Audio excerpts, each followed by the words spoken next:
darba widin pittoreski li juru sbuħija naturali li jamonija bihom in-Nepal. Issa miksija bit-tajnoħxon illi tajjar kull ma sab quddiemu f'katastrofi ta' valangi illi kaxkru kull ma sabu qudiemhom. Nies li ħelsuha biżbrix mill-qawwa tal-pressa tal-valanga inġabru flimkien jistennew lajnuna tasal biex jinħarġu mill-postijiet maqbuda fihom. Il-filmati mill-ajru jitkellmu waħidhom. Il-qerda tat-tajn li biddel l-wien naturali fi Gris. Medet tard mitfuna taħt it-tajn. Ħaddiema ta' salvataġġ u helikopters bdew it-tfittxijiet għan-nies maqbuda f'din id-disgrazzja naturali. Eluf baqgħu maqtuwa minn kull forma ta' komunikazzjoni. Il-valangi qataw kollox. Mhux biss ġarrew kull ma sabu imma anke qataw il-provisti essenzjali. Il-helikopters bdew iwasslu provisti ta' ikel u xorb lil komunitajiet sħaħ li spiċċaw ifittxu kemm mid-diżastru. In-numru ta' nies mejta huwa impossibbli jintqal.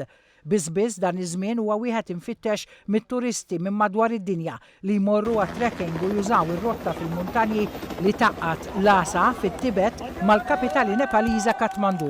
Ħafna minnhom għadhom mitlufa. Really overwhelming, as most of you might be knowing. Yesterday we had a very devastating flood in the hilly parts of Nepal, and almost 4 districts they have been cut off from the mainland. All the bridges have been washed away, and because of the high velocity of flooding, it's like a flash flood, so people could not protect themselves, and there are lots of casualties. The exact situation is yet to be known. Ma nstabux ukoll mijiet ta' nies oħra li spiċċaw inġarru u ħadd ma jaf xar minnhom. Fuq in-naħa tat-Tibet l-awtoritajiet qalu li mill-inqas 500 persuna għadhom ma nstabux.